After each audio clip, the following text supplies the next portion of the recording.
行转爱走。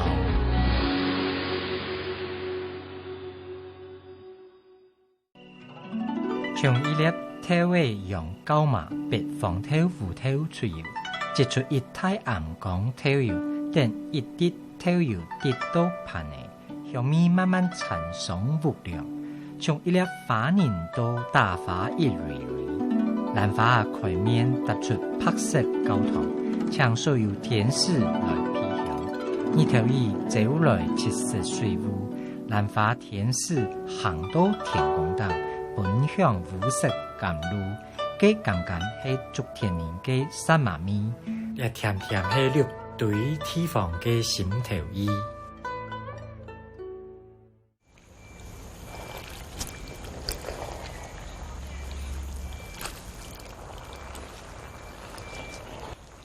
专注着酱油酿造的每一个繁复的步骤，一天24小时分成3班，紧盯黄豆、黑豆发酵的细微变化。他是李承忠，为了坚守父亲辛苦打拼留下的酱油事业，坚持记忆中酱油的浓醇香气，把所有时间奉献在每一滴酿造的酱油中。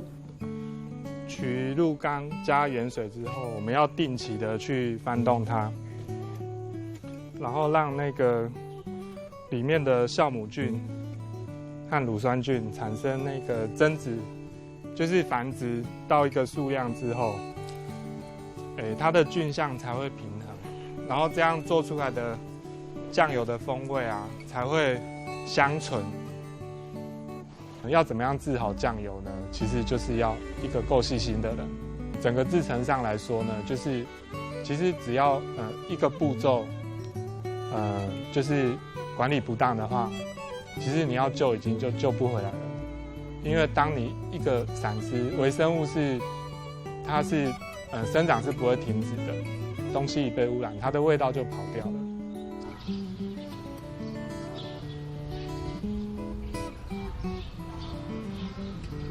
屏东竹田乡是个客家庄，因为日照强、水源充沛，曾经聚集数十家酱油工厂。李承忠的父亲李安田年轻时在酱油厂工作，累积丰富的酱油酿造技术。1972年，李安田离开了酱油厂，自己创业，也秉持传统酿造的工法，制作纯酿酱油。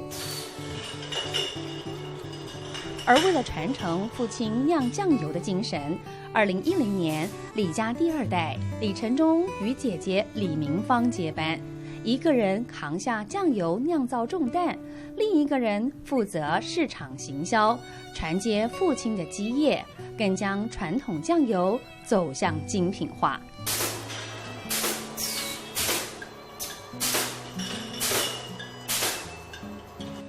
父亲那时候留下那个传统的通路，还有行销结构啊，是比较偏向于就是用批发的方式，然后它比较以营业用的占比比较大。后来我们就是把它走精致化，就是以就是家庭主妇、婆婆妈妈厨房用的精致品为主。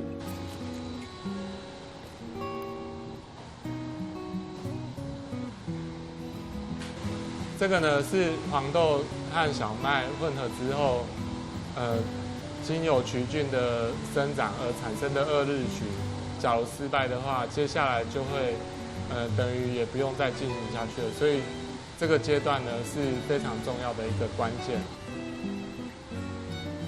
酱油要甘甜浓香，从制曲、入缸发酵、日晒、压榨、蒸煮到冷却，至少得花上150天，每个步骤都马虎不得。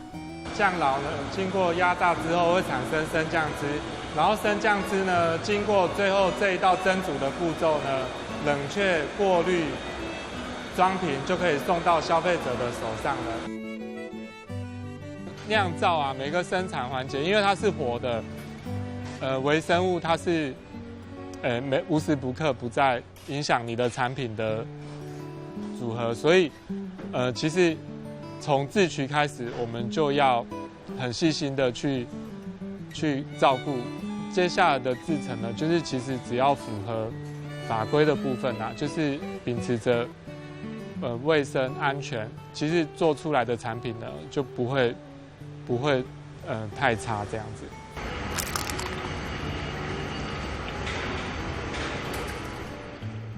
每天坚持不变的制程，细心把关，随着天气变化做细微调整。李承忠把生活重心全放在酱油上，满脑子想的都是要怎么酿造好酱油。回想刚接手家业的阶段，他经常不分昼夜地观察制程中的变化，甚至连做梦都还在做酱油。起步期到平稳期之前的那一段爬坡的阶段，那个其实都是最辛苦的。然后在我们新厂刚建好的时候，人力还会有空缺的时候，也是都睡在工厂。然后有一个阶段就是某些部分的制程还没有自动化，就是你可能要2个小时起床一次去顾那个酱油区。那就是也持续了1年多，那几乎就是连晚上做梦都在做酱油。辛苦是有代价的，李承忠对纯酿的坚持获得消费者青睐。只不过随着销售量的攀升，人力吃紧让他面临困境，因此他决心引进半自动化机器的辅助，将生产标准化，封存纯酿酱油的老味道。怎么样让目前的工作者啊，他有一个更好的环境，然后更容易帮助他工作，就是稳定的一些硬体。所以我们自动化或是半自动化是不可避免的趋势。那机器呢？其实自动的机器它并不是取代人的动作，它是来帮助我们人，就是工作上能够更优质，然后让你的产品能够更精致。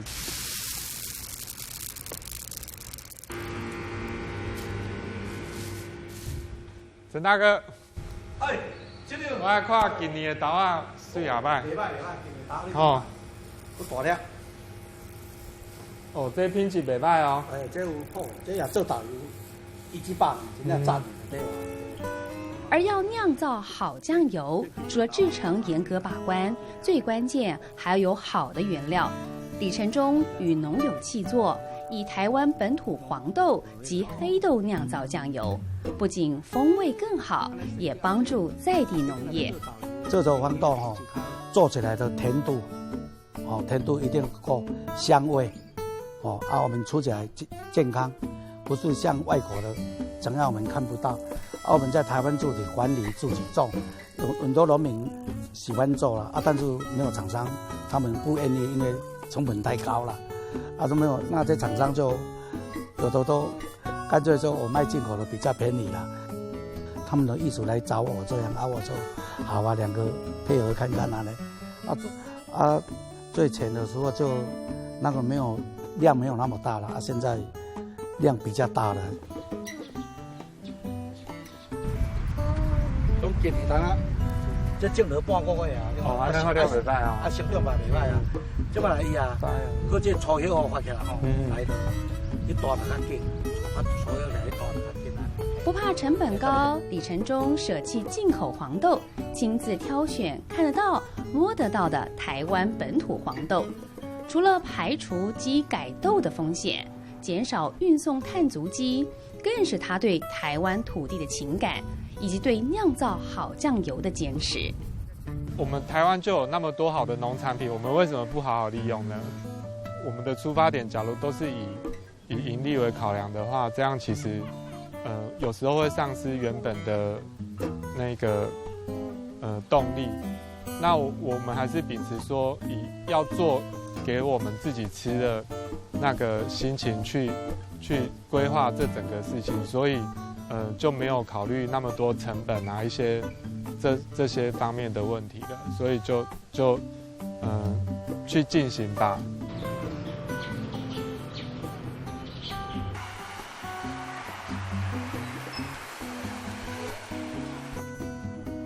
们来到竹田驿站呢，多走几步路就会来到这样子的一个销售据点。然后呢，游客呢可以顺道了解一下我们在地的传统的酿造文化。然后就是多了一个观光的据点。竹田乡在2019年获选为台湾10大客庄小镇之一。小镇努力朝往国际慢城的方向推广，开发许多文创特色商品。2021年正好是六堆开庄300年，政府推动文艺复兴计划，李承忠的酱油品牌也搭上这股风潮。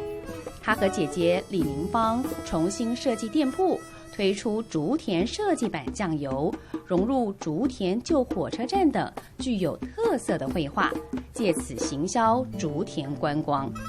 这一款竹田驿客版的钢底酱油，它就是我们的竹田驿站手工绘制的图案在这上面。消费者拿到酱油的时候呢，可以看到我们竹田在地的一些观光的景点，进而来到我们这竹田乡。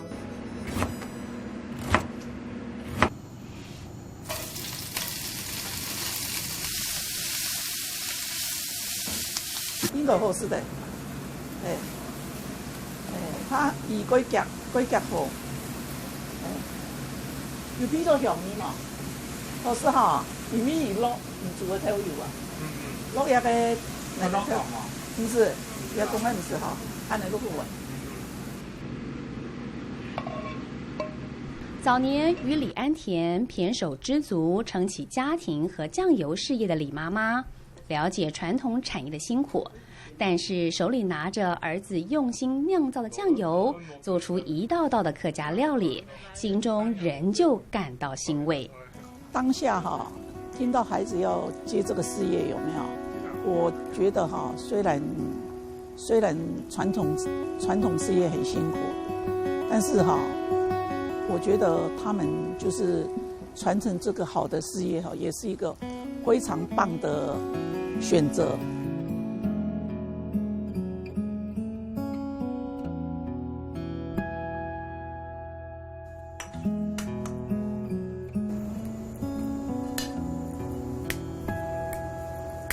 这道客家肉丸哈，就是一般我们客家人哈传统的，就是喜庆啊、年节啊，就会吃这道菜。这道菜是客家人的大菜。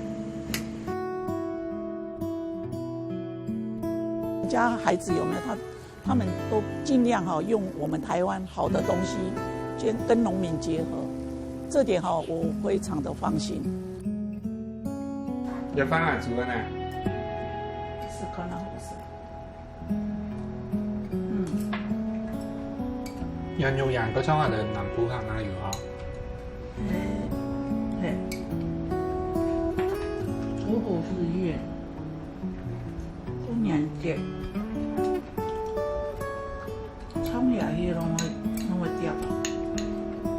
身为客家人，李承忠最喜欢记忆中的客家传统料理炒葱菜，还有手工肉丸子，每一道都是外婆及妈妈花时间烹调的料理，讲求原汁原味。以前我们很爱回外婆家，外婆特别会煮炖汤的东西，然后她煮的啊总是我们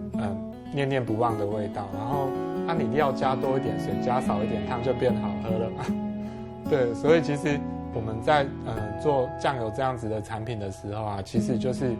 原汁原味不稀释呢，它其实就能够很完整的呈现它原本的味道。滚起来，虫才不会跑进来。然后我们看这个，这什么时候的啊？昨天呢，哦。然后这一批是，就是熟的，1月份的，这应该是那一批的上一批哦，黑豆的。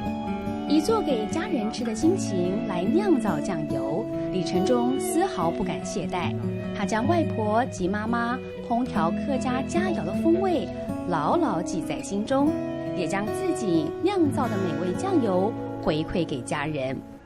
父亲呢，常常会跟我们讲一句话，就是你不要连自己做的东西啊，你自己都不敢吃，然后去买别人家做的商品来吃。我们也是秉持着这样子，就是把自己想要吃的东西做出来，然后再去呈现给就是消费者，就是像要给家人的心一样去完成这一件工作。那消费者呢，一定也能够很明确的感受到我们制造生产者的这一份心意。如同李承忠朴质的个性，以最单纯的原料酿造出最纯粹的酱油。李家2代姐弟俩传承了父亲酱油酿造的情感，让屏东竹田持续飘着香醇的酱油味。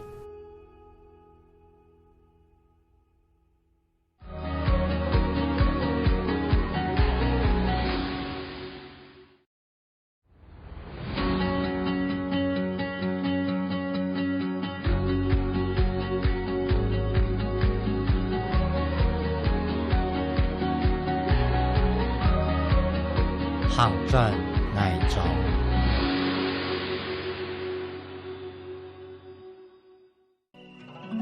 從一粒體位用膠麻白防透糊透出油，接出一體暗光透油，等一滴透油滴到盤內，向面慢慢產生物量，從一粒花凝到大花一蕊蕊，蘭花開面突出白色膠糖，請所有天使來披香，二頭衣走來切實水霧，蘭花天使行到天公島。本鄉五色甘露，雞甘甘係竹田面嘅山麻咪，也甜甜係綠對地方嘅心頭意。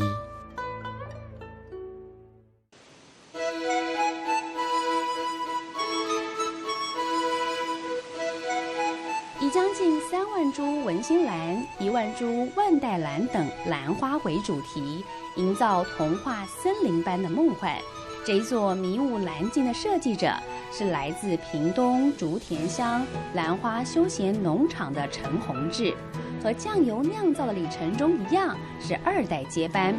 都传承自家产业，企图带动屏东竹田的发展。这一次呢，我们2020年屏东热带农会博览会的迷雾蓝境呢，主要的重点呢，其实是在我们这一个地方，我们这里叫兰花森林。那整个兰花森林的一个构造呢，我们主要是以我们的文心兰来做这样的文心兰树的一个这样的呈现。那除了这样的设计呢，我们主要这一次呢，另外这个镜面是我们很重要的一个呈现。透过一个镜面的一个反射，把我们整体的一个展览效果呢，做无限的延伸。屏东是台湾热带兰花的重要产地，占全台兰花出口量的20%，竹田乡就占了1半。其中有70%是色彩艳丽的圣耀兰，只不过这个替台湾赚进大笔外汇的火焰兰花，一般民众却很少有机会欣赏得到。陈宏志投入许多时间以及人力，在屏东热带博览会上打造兰花森林，让游客一睹文心兰等兰花的美貌。花很漂亮啊，对啊，每一个兰花都很漂亮啊。每一个我都有照相哎，都有拍相哎，看到每一个都很漂亮，不错啊，这里不错。鲜切花，我们早期以往都用在像我们的花艺啊，或者是商业展演上面。那我们透过这样的展览方式，无非也是让我们的消费者可以理解到说，哇，它可以变成是一个我们生活的一个部分。那用文心兰树的一个呈现呢，让它可以在树下跟它一起合影。那这也是我们这一次在做展览的另外一个目的。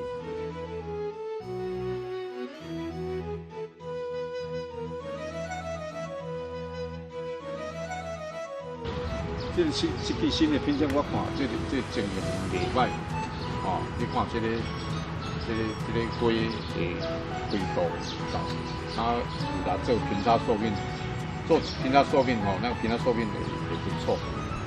71岁的陈文琴，27年前空军退伍后，因缘际会下，在家乡屏东竹田投入文心兰的栽培工作。善用在军中学习到的行政管理与沟通等领导能力，他号召了高屏地区多位花农，成立竹田乡花卉产销班，并且为了开创文心兰的市场，说服班员走外销模式，是台湾文心兰外销的重要推手之一。更打响了竹田文心兰的名号。以当时来讲农民都喜欢做内销，因为内销的10天里面一定可以拿到钱，但是做外销必须要2个月以后才能拿到钱所以呢农民就比较没有意愿来做外销。但是那个时候因为台湾是属于浅盆型经济的国家，所以呢，如果我们没有做外销的会有产销失衡。那个时候就去游说农民说这个是你们一个事业，你要把它当做自己的事业来经营。那个时候所以我们后来就把高屏2县呢有18个乡镇，有76个花农，就把它集中起来。不过，盛极一时的竹田文心兰，却因为气候变迁、病虫害问题多，再加上日本市场对兰花品种喜好的转变，竹田的文心兰出口量大幅减少，种植面积也逐年缩减。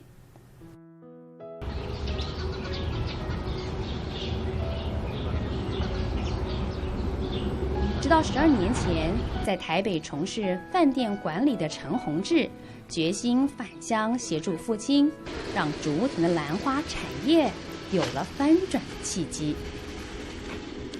我个人屏东的小孩到台北去10年了，我会觉得，我如果继续这样下去，我会觉得第一个好像没有根的感觉，那第二个我会觉得希望可以回到家乡跟家里住在一起。像这个是我们市面上现在会看得到的一个蓝宝石，红宝石的系列尤其这一支这一支是我们的一个紫色梦幻是我们天使花园的独家品种。那为什么要种那么多品种呢？事实上就是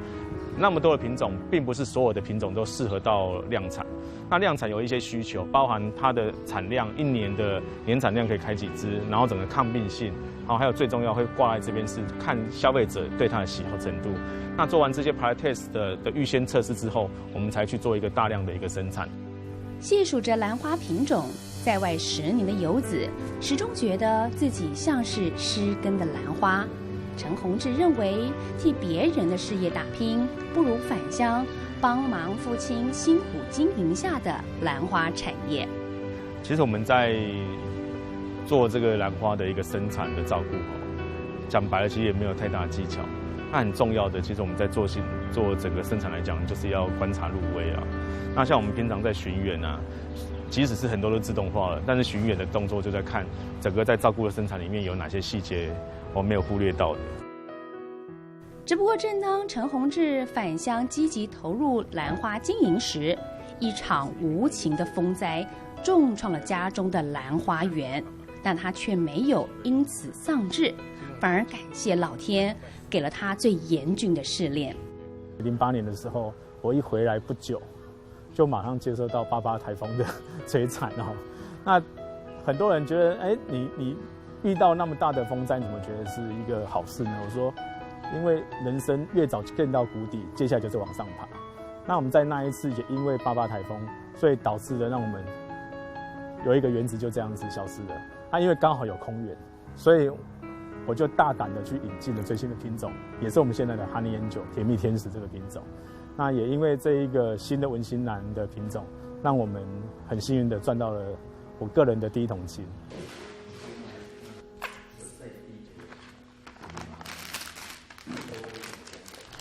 对从兰花一无所知，陈宏志积极参加所有兰花相关课程，研读各种书籍，四处向专家讨教。现在他不仅熟悉各品种与种植，更运用过去在饭店管理的专长，以统计分析每一种兰花的产量、销售成本，找出问题，拟定策略，甚至远赴泰国引进更适合竹田种植的兰花品种，重新为竹田的兰花产业找到新出路。我一开始回来的时候，我就帮我们班先设计一个类似我们股票算 EPS 的方法，每一分地的成本多少，每一分地产值多少，我把数字分析出来，让大家按照数字的问题来共同解决。所以我很早期就在做一个整为所谓的知识管理，知识管理的部分把它带入到传统农业里面来，这个也是让我们的产销班跟其他的地方比较不一样的地方。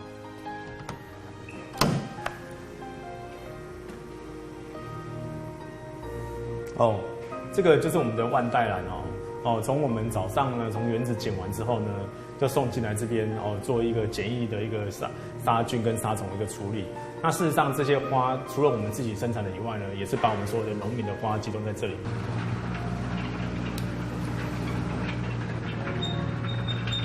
陈宏志不仅为自家种植的兰花打通了稳定的外销通路，他更协助农友们将种植的花卉一并销售到国外市场，一起共荣共好。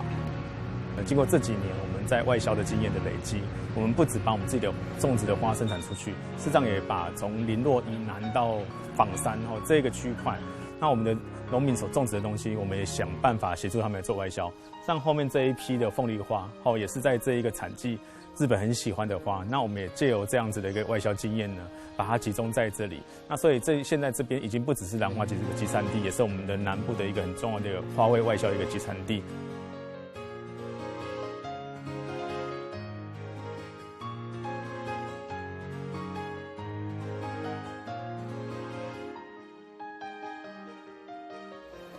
文心兰，大家知影叫文心兰事实上，安尼讲花生物学的分类叫界门纲目，过咧，大家知无？科属种对这较有知识的大家知兰花叫什么科？兰花是什么科？兰花就是兰科啦按一般讲界门纲目科属种，统称兰科底下的花，我们都称为叫兰花。外销兰花并不是陈宏志唯一想做的事。台湾有着兰花王国的称号，因此他发挥饭店经营专长，在兰花园旁开辟休闲农场，让民众能够走进兰花园，近距离欣赏这一朵朵颜色鲜艳、争奇斗艳的兰花。我一直觉得，我们的花卉如果只是外销的话，可能还不够。其实国内很多大家都不理解我们自己的兰花王国、自己的花卉怎么去把它做到全世界知名。所以我个人就觉得说，我既然有这样子的3级产业饭店的服务经验，可不可以去把它结合起来？要如何将花卉与休闲产业结合呢？陈宏志心想，婚礼是呈现花艺设计的最佳时机。因此，他主打白色教堂建筑，成为举办婚礼的浪漫场地。那事实上，你在看它整个落地的概念的时候，第一个我是要把竹田的意象融入进来，所以你会看它侧看那个我们的落地窗是侧看成竹的，它等于是我们的竹节节节高升、生生不息的一个，就好像因为这一面是面向东边，所以每天的面向东边，让它生生不息的一个概念在这边。第二个。这样子一个教堂的感觉，还是让人家在 symbol 上比较容易联想到我们的婚礼这样的相关的意象。那第三个，其实更重要的背后的原因是，它其实是一个绿建筑。